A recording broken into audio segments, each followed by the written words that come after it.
Hey, welcome back to Dad's Diner and the Fab Feral 5 kitchen. You know, over the last 24 years of cooking for my kids, I've had to learn how to be a short order cook.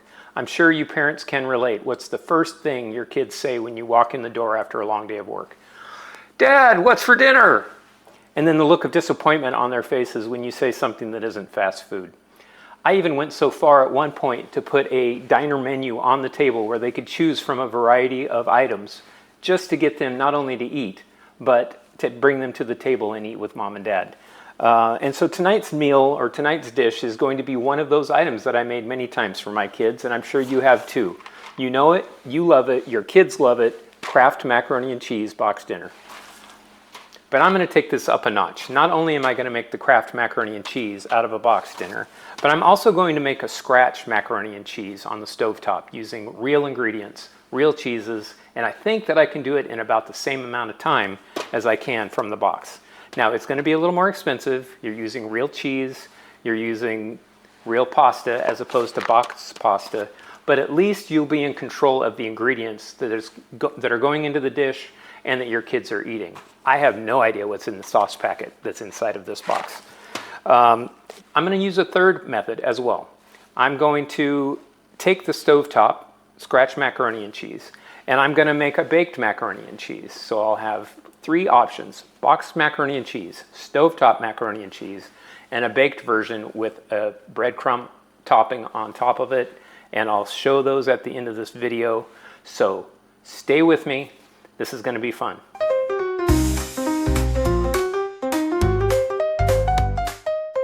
Okay, here's my ingredient list for tonight. For the box pasta, I'll be using the exact instructions as stated on the side of the box. So 6 cups of water brought to a boil, cook the pasta, drain the pasta, stir in 4 tablespoons of butter, a 1/4 cup of milk, and the sauce packet, right? For the scratch macaroni and cheese, I'll be using Italian elbow macaroni, as I have right here, along with 2 tablespoons of butter, 2 tablespoons of flour to make a roux. I'll add 2 cups of milk to that to build my bechamel. And then I've got about 8 ounces of shredded sharp cheddar cheese and about 3 ounces of shredded Gruyere cheese. I feel the combination of those two will make it sharp enough to give it flavor, as well as silky and creamy enough to make that cheese sauce really shine. Okay, so I've got the water in the pots. I've got 6 cups of water in this pot. This will be my mac and cheese box version. And 4 cups of water in this pot. This will be my scratch version. Interesting to note that it is about 1 to 3 pasta to water ratio per the instructions on the box. I like to use a 1 to 2 ratio when I'm making pasta. I think that gives the pasta, and not only pasta, but the water that's remaining, more starch. And so when you're making a sauce around that pasta, that starch water really helps to thicken it up and smooth it out, make it silky. So I'm going to turn both of these burners on to just over medium heat. And we will start timing now to see how long it takes to make each of these mac and cheese dinners. So hopefully in about 4 to 6 minutes, we'll start getting boiling water and we can start the pasta.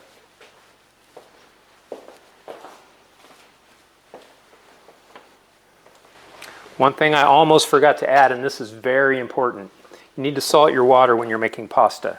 It doesn't matter if it's a box pasta or if it's like Kraft mac and cheese, or if it's pasta that you're making either fresh or dried pasta from the grocery store.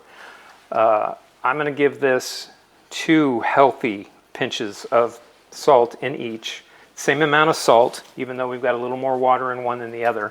But what the salt will do is, while the pasta's cooking, it will of course absorb into the pasta along with the water to make the pasta soft. And if we do it right, if we put the right amount of salt on the front end during the boil stage, then we don't need to add salt on the back end because it'll be perfectly salted. Okay, time elapsed has been about 9 minutes. Both of these are getting very close to starting to boil, which is interesting to me because this one does have about 2 cups more water in it. But I guess that just tells me that I set the the temperature to the right spot when I turned on the flame. Okay, you can see this is starting to cook now, or it's starting to boil.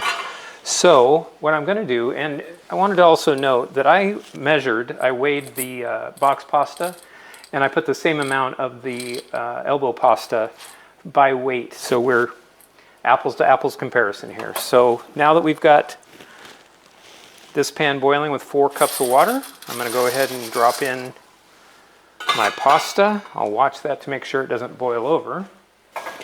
And within probably 2 minutes here, maybe even less, this will start to boil and I can put in the box mac and cheese. Okay, so again, I've got both of these set right now at about medium-high heat. I'm starting to get boil on the 6 cups of water, and so I can put in the Kraft box macaroni and cheese. That beep was the oven, because I'm prepping a 375-degree oven for the baked portion at the end. So I'm going to give these just a bit of a stir to make sure we don't have any clumping. And I'm tilting both lids to let a little bit of the steam come out, otherwise I'll get boil over pretty quickly. Okay, this is going to start coming together pretty quickly, so I move the camera over to the top of the stove. Whew, that's hot. Youch! Just want to make sure that we've got our clumping under control. Just monitoring that to make sure they don't boil over. Okay, we're right at 20 minutes from the time I turned the heat on to start boiling the water.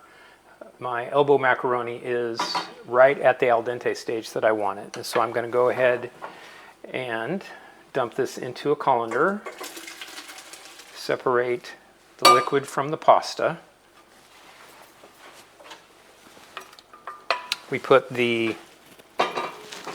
going to turn the heat down just a bit, probably to about a medium-low. Start my 2 tablespoons of butter.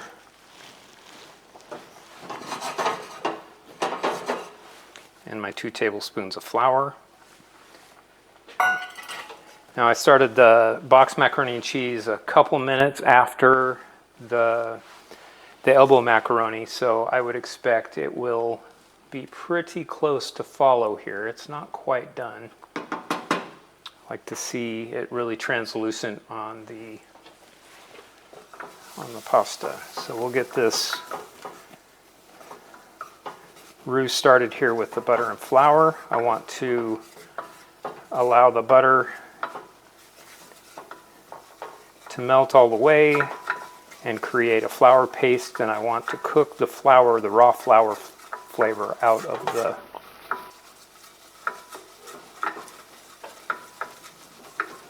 roux.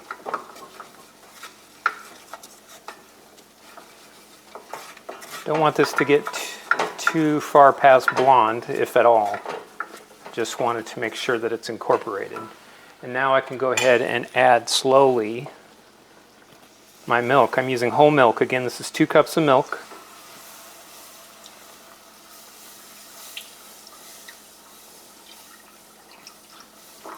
Mixing as I go.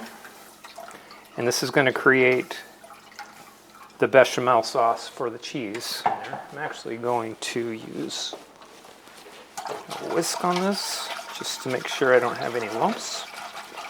And when this comes back up to a boil or a simmer, it'll start thickening and I can start adding in my cheese. This appears to be at the stage I want it for the box pasta. So I'm going to go ahead and just strain this out into the sink. I don't want to reserve this water.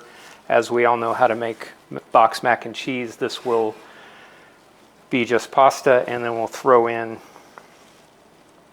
the butter, sauce packet, and milk. All right, I'm putting my burner on low there. Into this pan goes 4 tablespoons of butter, per the box instructions, 1/4 cup of milk,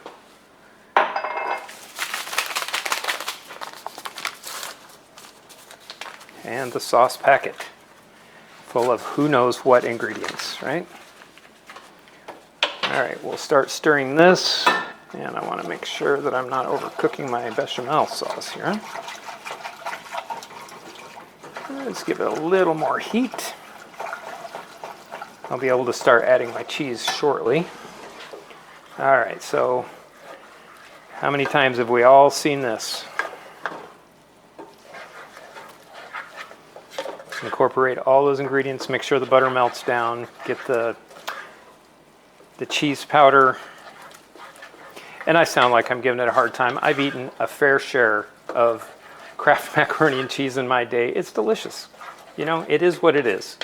It's not homemade. It's not scratch mac and cheese, but it is good.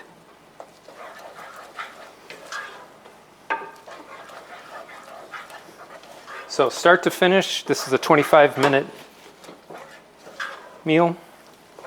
That's from a cold pan of water to what is now ready to serve. Again, I've got the heat on low, and we'll just let that sit for a minute. And I want to turn my attention to the bechamel sauce. I believe that's pretty well incorporated. So now what I'm going to do is I'm going to turn the heat off, because one of the keys to making cheese sauce is to keep the temperature low. You want it to be hot, which I've got this pretty warm here. But if this is too hot or starts to boil, the cheese will get stringy and grainy, and we definitely don't want that. So I'm just going to go in with a portion of the cheddar. Make sure that melts down. And a portion of the Gruyere. And once that's all melted and incorporated, we'll do it again. You can see this is already starting to thicken up really nicely. The color is great. It's going to be a blonde mac and cheese. All right, so it looks like we've got all that cheese incorporated in, so we'll hit it again. Another couple of handfuls here. Another handful of Gruyere. Mix it in.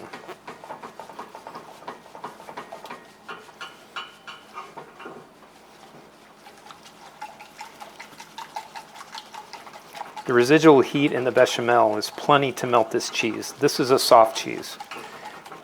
Sharp cheese is, sharp cheddar. It melts very well. In fact, in some cases it melts too well. But it's really conducive to what we're doing here. And especially with the Gruyere, that helps really thin it out. Actually, not thin it out. It helps smooth it out is what I meant to say. So we'll just go in with the rest of the cheese.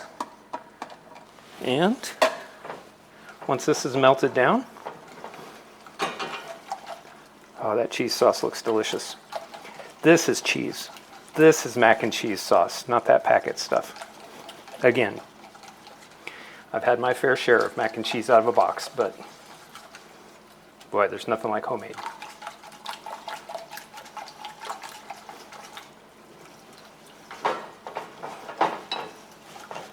All right, I'm just going to bring the heat on just a hair. Put it on low. And incorporate my pasta.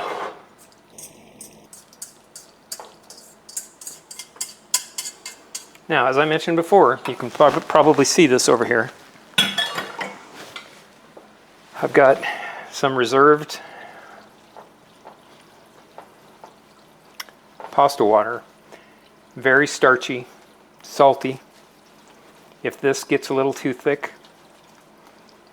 once I incorporate the pasta in here, or if it sits a little too long and it starts getting a little too thick, that pasta water is like magic. It will bring life right back to this. It'll thin it out. It'll make it exactly the consistency you need. So I always reserve some of that pasta water. This looks delicious though.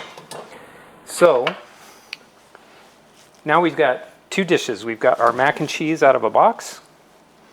We've got mac and cheese that's made from the stovetop. This was 28 minutes. This was 25 minutes. Put the cover on that. I've got both of them on low heat. And now what I'm going to do is make my baked mac and cheese. Okay, now that I have my 2 pots of pasta made, 1 box mac and cheese, 1 scratch mac and cheese, I want to make a baked dish. And so I've got a small baking dish here. I'm going to put some of the mac and cheese that I just made from the stovetop into that. But I want to make a topping for that so I can put it in the oven and bake it off.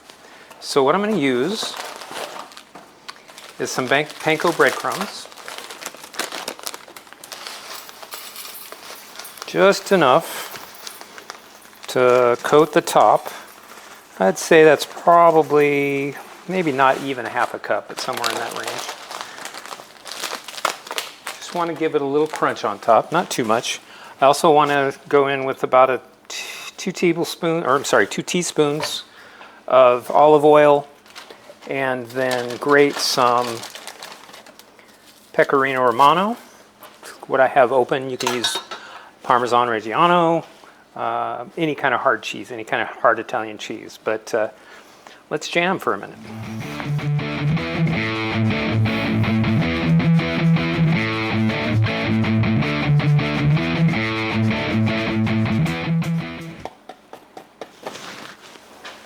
Okay, I'm just going to give this panko topping a stir.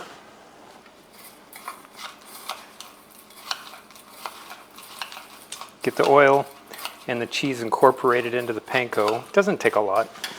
And now,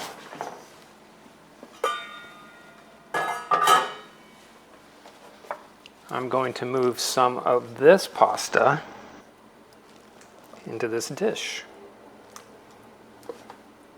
Boy, look at how smooth and creamy this is. I'm sure that you can already taste it.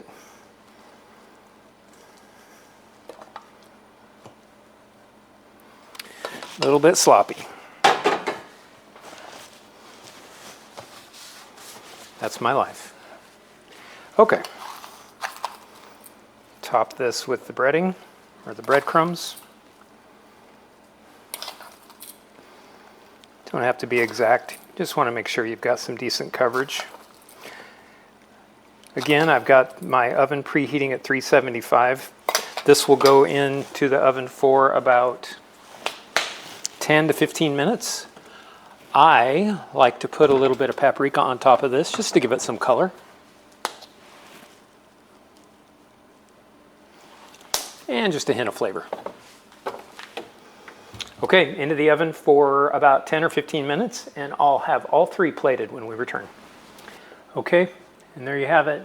You've got scratch macaroni and cheese, you've got Kraft macaroni and cheese, and you've got baked macaroni and cheese. These were about 25 minutes, 28 minutes start to finish, and an extra 15 minutes to give it that baked flavor.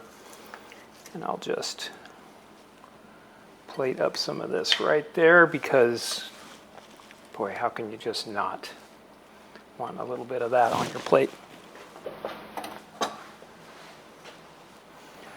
So there you have it, 3 versions of mac and cheese. You've got your box mac and cheese like you've made it 100 times before. You've got scratch mac and cheese that comes together so easily on the stovetop. And just a little more effort, put it in the oven, put a little breadcrumb on top, and you've got a nice baked mac and cheese. Thanks for joining me in Dad's Diner tonight, and until next time, mac and cheese, order up!